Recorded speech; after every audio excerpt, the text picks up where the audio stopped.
स्वागत है आपका नॉलेज वर्ल्ड यूट्यूब चैनल पर। डेली साइंस टेस्ट सीरीज के क्रम में आज साइंस का जो है सेट नंबर 11 को स्टार्ट करते हैं, जो कि सभी प्रतियोगी परीक्षा के लिए महत्वपूर्ण है, जहां पर कि साइंस पूछा जाता है। और जो भी दोस्त नए हैं हमारे चैनल पर, वो चैनल को सब्सक्राइब कर लें और अपने दोस्तों में भी शेयर कर दें। तो चलिए पहला क्वेश्चन को देखते हैं। देखिए क्वेश्चन है कि किसी वस्तु का भार 600 न्यूटन है तो चंद्रमा पर द्रव्यमान क्या होगा। देखिए द्रव्यमान और भार में सबसे पहले अंतर समझिए। द्रव्यमान जो होता है ये पूरे ब्रह्मांड में कहीं पर भी नहीं बदलता है, और द्रव्यमान का SI मात्रक केजी होता है। और भार जो है ये इसका मान अलग अलग ग्रह पर जाएंगे तो अलग अलग हो जाएगा, और इसका SI मात्रक न्यूटन होता है, समझे। और द्रव्यमान जो है यहाँ पृथ्वी पर है चाहे चंद्रमा पर है, द्रव्यमान वही रहेगा। और भार जो है चंद्रमा पर जो है पृथ्वी की अपेक्षा भार 1/6 गुना होता है, समझे। अब देखिए क्वेश्चन में क्या पूछा है कि किसी वस्तु का भार 600 न्यूटन है तो चंद्रमा पर द्रव्यमान क्या होगा। यहाँ द्रव्यमान हमको पूछा है, भार अगर पूछता तो इसमें हम 6 से भाग दे देते तो ये निकल जाता, लेकिन यहाँ द्रव्यमान पूछा है तो द्रव्यमान निकालेंगे सबसे पहले। तो द्रव्यमान जो है दोनों जगह सेम ही होगा, तो द्रव्यमान देखिए इसके निकालने के लिए फॉर्मूला होता है W बराबर mg।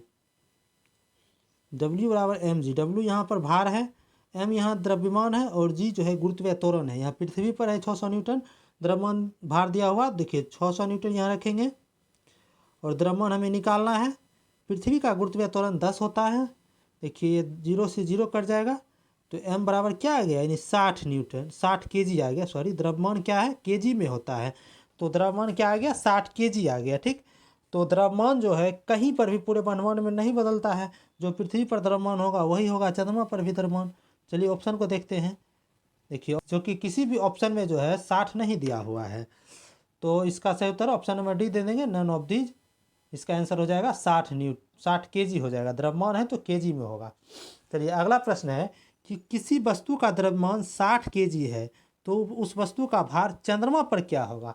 देखिए भार जो होता है चंद्रमा पर पृथ्वी के भार की अपेक्षा में क्या होता है, 1/6 गुना होता है, 1/6 गुना होता है। देखिए पृथ्वी पर इसका भार है, इसका द्रव्यमान कितना है 60 kg है, ठीक। सबसे पहले हम पृथ्वी पर इसका भार निकालेंगे, तो पृथ्वी पर भार निकालने के लिए W बराबर mg फार्मूला लगाएंगे। तो W जो अब यहाँ भार है, m द्रव्यमान है, और g गुरुत्वीय त्वरण है, तो m हमें दिया हुआ है 60 kg, और तो पृथ्वी का गुरुत्वीय त्वरण होता है 10, तो कितना निकल गया 600 न्यूटन। 600 न्यूटन पृथ्वी पर इसका क्या हो गया, भार हो गया। अब चंद्रमा पर इसका भार निकालेंगे तो इसमें 6 से भाग दे देंगे, क्योंकि जो है पृथ्वी के अपेक्षा चंद्रमा पर जो है किसी भी वस्तु का भार उसका 1/6 गुना होता है, तो ये 6 से भाग दे देंगे तो 100 न्यूटन आ जाएगा, जो कि ऑप्शन नंबर बी में दिया हुआ है। चलिए अगला प्रश्न है कि रॉकेट लॉन्चिंग कौन से नियम पर आधारित है। देखिए रॉकेट का जो लॉन्चिंग होता है ये न्यूटन गति के तृतीय नियम पर आधारित है। देखिए रॉकेट लॉन्चिंग में जो है क्रिया प्रतिक्रिया एक दूसरे के विपरीत कार्य करता है। जैसे रॉकेट जब लॉन्च होता है तो नीचे से धुआं निकलता है, तो ये नीचे की तरफ दबाव लगाता है, उसके विपरीत जो है ऊपर की ओर रॉकेट उड़ जाता है। तो चलिए अगला प्रश्न है कि एक सेल में विस्फोट के बाद कई टुकड़े अलग अलग दिशाएं में उड़ जाती है, इस स्थिति में क्या संरक्षित रहती है। देखिए कोई भी टक्कर होगा, चाहे किसी भी चीज़ में टक्कर हो, तो हमेशा जो है संवेग संरक्षित ही रहेगा, तो इसका उत्तर हो जाएगा ऑप्शन नंबर डी, क्या संरक्षित रहेगा, तो संवेग संरक्षित रहेगा। देखिए प्रश्न है कि झूले पर बैठे लड़के की गति क्या होती है। देखिए झूले पर बैठे लड़के की गति क्या होती है, सबसे पहले देखिए आप आवर्ती गति को समझिए, क्या होता है आवर्ती गति, ठीक है ना। आवर्ती गति एक वैसा गति है जो कि एक निश्चित समय अंतराल के बाद जो है वह पुनः दोहराया जाता है, उसे हम आवर्ती गति कहते हैं। जैसे कि घड़ी का सुई हो गया, पेंडुलम का गति हो गया, झूला का गति हो गया, ये सब आवर्ती गति का उदाहरण है। जैसे घड़ी है तो ये अभी 1 पर है तो पुनः वह पुनः 1 पर आएगा, फिर अगला दिन 1 पर आएगा, तो ये मतलब ये बार बार को दोहराया जा रहा है। और झूला जैसे यहाँ से गया, झूला जैसे यहाँ टंगा हुआ है तो झूला है, अगर झूला को यहाँ से हम ढकेलते हैं तो पुनः ये यहाँ जाएगा, फिर पुनः यहाँ आएगा, पुनः यहाँ ऐसे होते रहता है, ये आवर्ती गति का उदाहरण हो जाएगा, जो कि ऑप्शन नंबर डी में दिया हुआ है। ऑप्शन नंबर डी में दिया हुआ है आवर्ती गति। चलिए अगला प्रश्न है कि पक्षियों में डैश होता है, पक्षियों में जो हृदय का कितना कक्ष होता है। तो पक्षी हो गया और स्तनधारी हो गया, इस सब में जो है हृदय में कितने कक्ष होते हैं, तो 4 कक्ष होते हैं। पक्षी हो गया, स्तनधारी हो गया, इस सब हृदय में 4 कक्ष होते हैं। याद रखिए उभयचर जो होता है, उभयचर उसमें हृदय में 3 कक्ष होता है, और केंचुआ होता है, केंचुआ उसमें हृदय के 8 कोष्ठक होते हैं। चलिए अगला प्रश्न है कि बर्फ का गलनांक बिंदु क्या है। देखिए सबसे पहले हम गलनांक बिंदु को समझते हैं। गलनांक बिंदु वह बिंदु होता है कि जिस पर जो है बर्फ जो है ना गलना चालू हो जाता है, बर्फ पिघल करके पानी बनना चालू हो जाता है, उसे हम गलनांक बिंदु कहते हैं। यह बिंदु जो है 0 डिग्री सेल्सियस पर होता है। 0 डिग्री सेल्सियस को जो है ना जल का गलनांक बिंदु कहते हैं। लेकिन यहाँ सेल्सियस में तो ऑप्शन दिया नहीं है, यहाँ केल्विन में ऑप्शन दिया है। देखिए सेल्सियस को जो है केल्विन बदलने के लिए उसमें 273 को जोड़ा जाता है। इसमें 273 जोड़ देंगे तो क्या आ जाएगा, 273 केल्विन आ जाएगा, जो कि ऑप्शन नंबर ए में दिया हुआ है। अगला प्रश्न है कि द्रवों और गैसों में ताप अंतरण का मुख्यतः कारण क्या है। देखिए सबसे पहले देखिए ऊष्मा का संचरण जो है 3 विधि से द्वारा होता है। सबसे पहले होता है चालन विधि, एक होता है संवहन विधि और तीसरा होता है विकिरण विधि।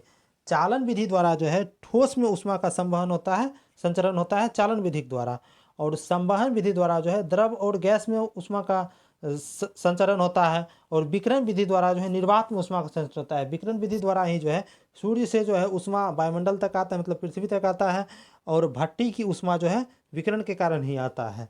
तो देखिए यहाँ क्वेश्चन में कह रहा है कि द्रव और गैस में ताप के अंतर का मुख्यतः क्या कारण होता है। द्रव और गैस नहीं देखेंगे तो वो संवहन के कारण उसका ऊष्मा का संचरण होता है, जो कि ऑप्शन नंबर बी में दिया हुआ है। देखिए अगला प्रश्न है कि मिट्टी के बर्तन में रखा जल गर्मियों में डैश के कारण ठंडा रहता है। देखिए मिट्टी के बर्तन में जो जल रखा रहता है वो ठंडा रहता है, वो किस कारण से होता है, उसका जो है हमेशा वाष्पोत्सर्जन होते रहता है, वाष्पोत्सर्जन होते रहता है, जो कि ऑप्शन नंबर ए में दिया हुआ है। चलिए अगला देखिए अगला क्वेश्चन है कि गर्मी के मौसम में पंखा चलाने पर राहत अनुभव होता है क्योंकि। ऑप्शन ए दिया हुआ है कि पंखे की हवा से हमारा पसीना तेजी से वाष्प बनकर उड़ जाता है। बी दिया हुआ है कि पंखे से जो है हवा बहने पर हमारे शरीर में अधिक गर्मी निकलती है। सी में दिया हुआ है कि पंखे से ठंडी हवा प्राप्त होती है। डी में दिया हुआ है कि पंखे से हवा की चालकता बढ़ जाती है। देखिए इसका सही उत्तर हो जाएगा ऑप्शन नंबर ए, जो कि होगा कि पंखे की हवा से हमारा पसीना तेजी से वाष्पीकृत हो जाता है, और वाष्पन जो होता है वाष्पन के लिए जो ऊष्मा जो होता है हमारे शरीर से लेता है, जिस कारण से हमारा शरीर ठंडा हो जाता है, जो कि ऑप्शन नंबर ए में दिया हुआ है। चलिए अगला प्रश्न है कि मानव शरीर में किसका आकार सबसे बड़ा होता है। ग्रंथि में जो है सबसे बड़ा आकार होता है यकृत का। अगर पूछेगा मानव शरीर का सबसे बड़ा अंग क्या है तो हम बोल देंगे त्वचा। अब देखिए अग्नाशय जो है एक प्रकार की मिश्रित ग्रंथि है। चलिए अगला प्रश्न है कि लोहे में जंग लगना इनमें से किसका सामान्य उदाहरण है। लोहे में जंग लगना, तो लोहे में जंग लगने का देखिए इक्वेशन होता है, लोहा जो है Fe, लोहा जब जो है ऑक्सीजन से अभिक्रिया करता है जल के उपस्थिति में जब लोहा ऑक्सीजन से अभिक्रिया करता है तो ये बना लेता है Fe3O4, यही जंग हुआ। ये क्या हुआ, एक प्रकार की रासायनिक परिवर्तन हुआ। यहाँ देखिए रासायनिक अभिक्रिया के द्वारा परिवर्तन हुआ, तो ये हो गया रासायनिक परिवर्तन, जो कि ऑप्शन नंबर डी में दिया हुआ है। देखिए अगला प्रश्न है कि निम्नलिखित में से कौन सा एक भौतिक परिवर्तन है। देखिए भौतिक परिवर्तन और रासायनिक परिवर्तन को सबसे पहले समझिए। भौतिक परिवर्तन क्या होता है कि अगर कोई वस्तु अगर परिवर्तित हुआ है तो वो पुनः हम प्राप्त कर सकते हैं तो वो भौतिक परिवर्तन होगा। अगर कोई वस्तु अगर परिवर्तित हुआ है अगर उसे हम प्राप्त नहीं कर सकते हैं तो वो रासायनिक परिवर्तन हुआ। जैसे यहाँ देखिए लोहे में जंग लगा तो इसमें हम जो जंग लग गया उसको हम पुनः लोहा प्राप्त कर सकते हैं, इसको हम नहीं प्राप्त कर सकते हैं। जो क्षय हो गया तो क्षय हो ही गया, तो ये हो गया रासायनिक परिवर्तन। आप देखिए यहाँ क्या करें, निम्नलिखित में से कौन सा भौतिक परिवर्तन है। देखिए भौतिक परिवर्तन कौन सा होगा, देखिए अंगूर का किण्वन होना। देखिए अंगूर को किण्वन करने के बाद जो इससे शराब बनाया जाता है, शराब बन जाएगा तो पुनः इसे हम अंगूर बना सकते हैं, इसको नहीं बना सकते हैं। बी नंबर दिया हुआ है कि फलों का पकाना, जब फल पक जाएगा तो पुनः इसे हम कच्चा नहीं कर सकते हैं, इसी कारण से ये भी रासायनिक परिवर्तन हो गया। चलिए अगला प्रश्न है, अगला ऑप्शन है कि दूध से दही जमना। दूध से अगर दही जम गया तो क्या हम दही से पुनः दूध बना सकते हैं, नहीं बना सकते हैं, तो ये भी रासायनिक परिवर्तन हो गया, जो कि ऑप्शन नंबर सी में दिया है कि बर्फ़ का पिघलना। तो बर्फ़ अगर पिघल जाएगा तो पानी बन जाएगा और पानी को हम पुनः बर्फ़ बना सकते हैं, तो ये भौतिक परिवर्तन हो गया, तो जो कि ऑप्शन नंबर सी इसका सही उत्तर हो जाएगा। चलिए अगला प्रश्न है कि डाल्टन का परमाणु सिद्धांत निम्न में से किसके लिए एक स्पष्टीकरण प्रदान करता है। देखिए डाल्टन जो है क्या क्या दिया था, देखिए डाल्टन दिया था पहला परमाणु सिद्धांत दिया था, और इन्होंने रासायनिक संयोजन का भी सिद्धांत दिया था, और ये द्रव्यमान संरक्षण का भी सिद्धांत दिए थे डाल्टन ने। अब देखिए ऑप्शन देखते हैं, ऑप्शन ए में दिया हुआ है द्रव्यमान संरक्षण, और रासायनिक संयोजन का नियम।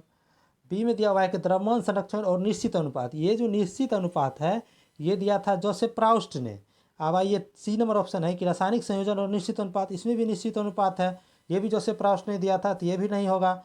ऑप्शन नंबर डी देखिए, इसमें भी निश्चित अनुपात है, ये भी जोसेफ प्राउस्ट दिया था, तो ये भी आंसर नहीं होगा।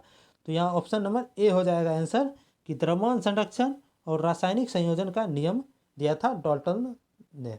अब देखिए अगला प्रश्न है कि डैश जो है पदार्थ का वह छोटा कण है जिसका स्वतंत्र अस्तित्व होता है। देखिए स्वतंत्र अस्तित्व होता है किसका? देखिए परमाणु एक होता है अणु। ठीक, देखिए परमाणु क्या होता है, परमाणु जो है तत्व का सबसे सूक्ष्मतम कण को हम परमाणु कहते हैं। परमाणु जो है स्वतंत्र अवस्था में नहीं रह सकता है, लेकिन अणु जो होता है ये यौगिक का सूक्ष्मतम कण होता है। यौगिक के जो सूक्ष्मतम कण होता है उसे हम अणु कहते हैं। अणु जो है स्वतंत्र अवस्था में रह सकता है, जो कि ऑप्शन नंबर डी में दिया हुआ है कि अणु स्वतंत्र अवस्था में रह सकता है। चलिए अगला प्रश्न है कि रसायनज्ञ के लिए गणना की इकाई क्या है। देखिए रसायनज्ञ मतलब क्या, जो रसायन विज्ञान में काम करता है उसके लिए गणना की इकाई क्या है, तो वो मोल है। देखिए एक मोल बराबर होता है 6.22 गुणा 10⁻23 परमाणु अणु या आयन होता है। अगला प्रश्न है कि धातु अपने वास्तविक स्थिति में डैश विद्यमान होती है।